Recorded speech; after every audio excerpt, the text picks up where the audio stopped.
Coming up, Used Alive. A look at rerun favorites, old friends, and reflections of art and life in the 80s. Funding for Alive from Off-Center.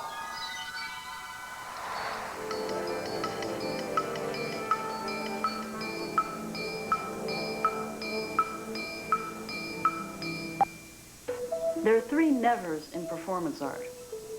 Never rehearse, never be politically incorrect, and never, no matter how badly you get panned in the Village Voice, although it's never happened to me personally, never let him see his sweat.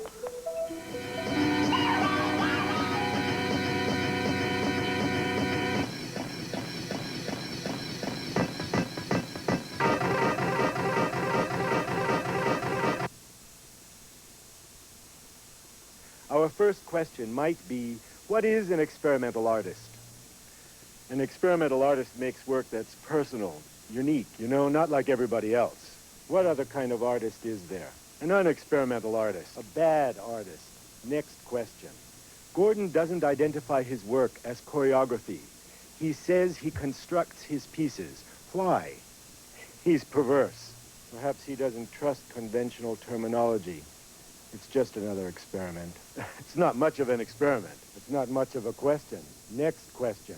His work often uses words. How long has he been doing this and why? Since 1962. And why not? Sometimes he has something to say, and he never understands symbolic movement. Words are like music to him.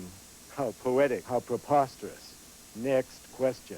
What about his use of non-dance everyday movement? What about his use of conventional dance movement? What about his use of cliché? What about his use of eccentric movement?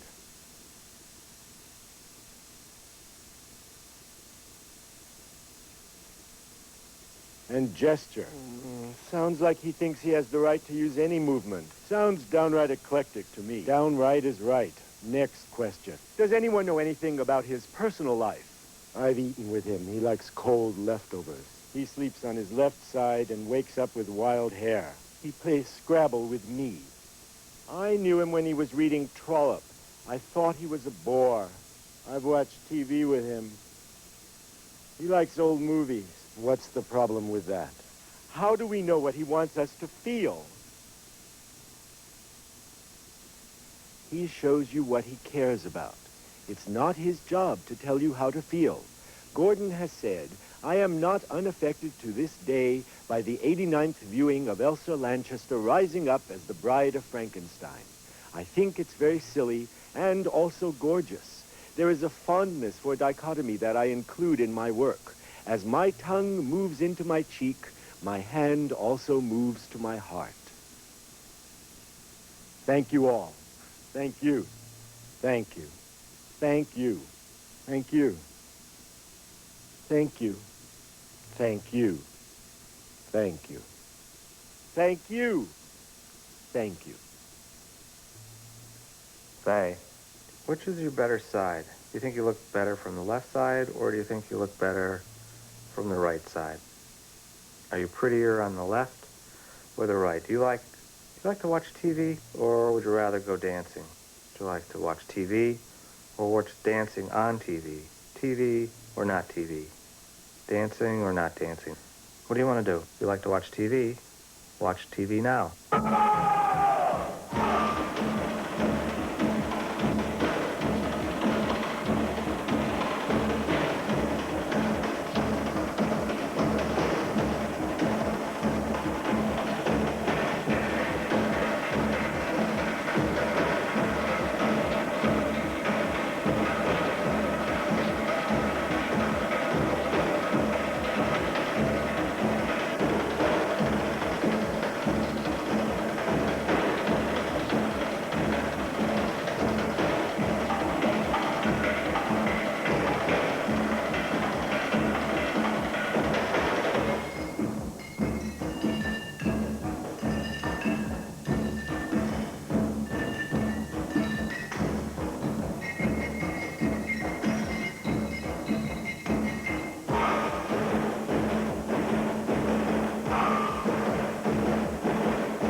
Honey, I'm home. Honey? Susan? Oh, okay. Yeah, it smells great. I'm starving. Where's the mail? Oh, got it. Hey, I got some good news. Got a promotion. Yeah, Fred's old job. It's only another $5 grand a year, but it'll pay for a couple of vacations. I can smell the vice presidency from his office. It's gonna be great. Huh? Fred? He's moving to another company. He doesn't know what company yet. He just got fired this morning. Why do we get all this stuff? Huh? No, he can't retire, Susan. He's only 53 years old. I know he has a bad kidney. I know that. He's also a drunk. What do you want me to do about it? I thought we sent these starving children people a check. Why do we keep getting mail from them? Why don't we ever get any postcards from our friends or something nice for a change? Yeah, Susan. Fred got fired and I got his job. What do you want me to do about it? Do you want me to turn down the promotion? Huh? Look, Susan, I worked too hard to come home from work and be treated like Genghis Khan because I'm just doing my job, all right? What do you mean Fred's my friend? I know that. That's why it was a hard choice to make. You know, I'll be honest with you. It took guts and resolution to take that promotion.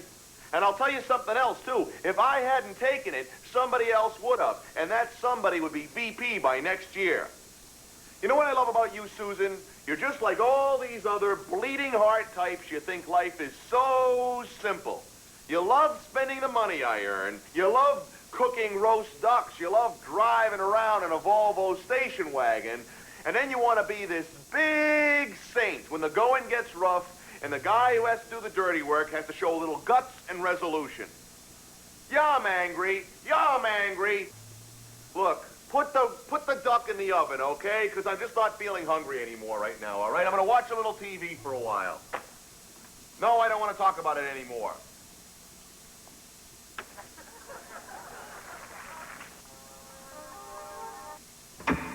Yeah. I got something to say. What the hell are you talking about? I don't know. What the hell are you talking about? Hell are you talking about? Talking about? Men suffer from much more stress. What the hell are you talking about? I don't know. 5, 4, 3, 2, 1.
The kitchen was the same.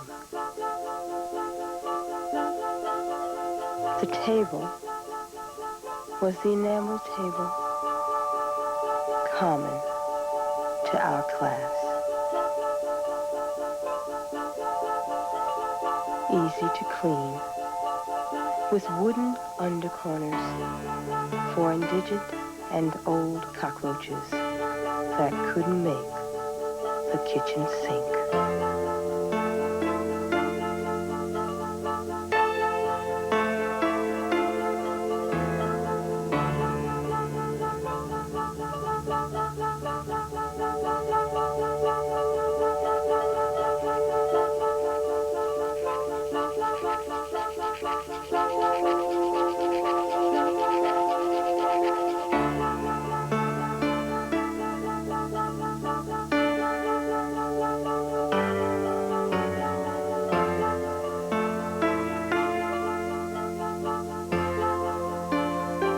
Coming through the open window kitchen, all summer they drank iced coffee with milk in it.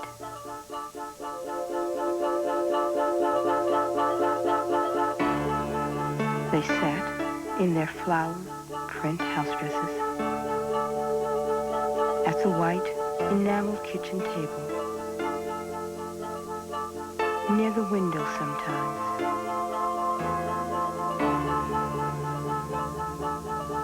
But rarely laughing,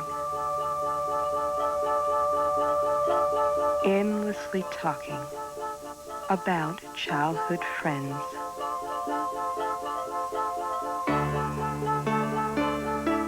Operations and abortions. Death and money.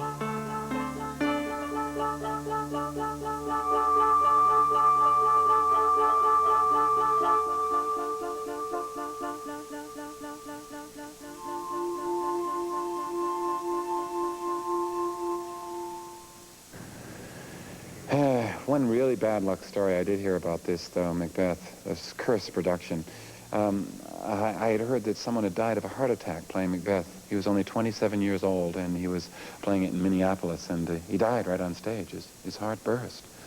And when I was performing this in New York, someone raised their hand and said, I was in that production. I played Macduff, but it was not in Minneapolis. It was in St. Paul. And I saw the man die. I've never been in theater since. I've been distributing records for the last 10 years. I've never acted since. And then afterwards, after the show was over, he came up and said to me, I didn't want to say this in front of an audience because I was a little embarrassed about it, but I was so in character when I was playing Macduff that when Macbeth died on stage, the first thing I thought was, good. Hey, now Macduff is king. So, you've been pretty busy for a multimedia performance artist. Let's see, I hear you make records, films, books, and you've been on the road a lot, too, haven't you? Yeah, actually, I just got back from a concert tour. Japan and Europe, Australia. Mm-hmm. Interesting.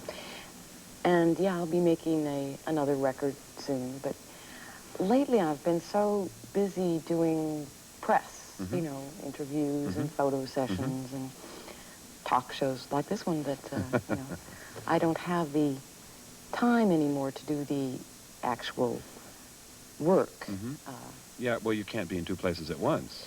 Right. I mean, you wish there was another you. Yeah. So I talked to a design team about it, and, mm-hmm.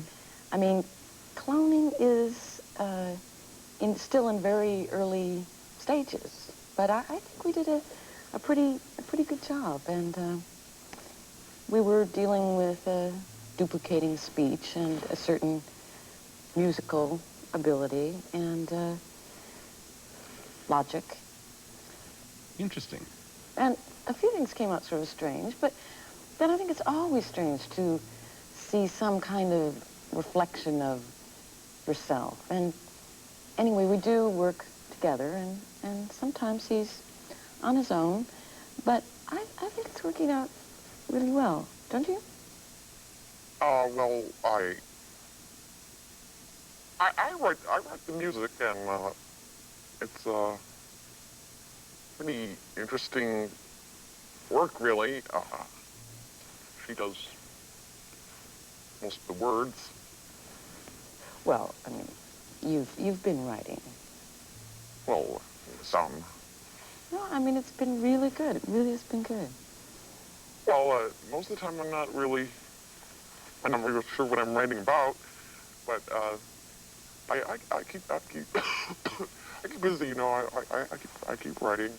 And I mean, eventually you're going to be doing even more things. Actually, I didn't realize the time. Look, I've got to get to a photo session, so I've really got to go. Listen, can you just take over for me? Because, great. Thanks a lot. Thanks. Great. I'm really sorry.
Funding for Alive from Off-Center is provided by the National Endowment for the Arts, the John D. and Catherine T. MacArthur Foundation, the Rockefeller Foundation, and the Corporation for Public Broadcasting.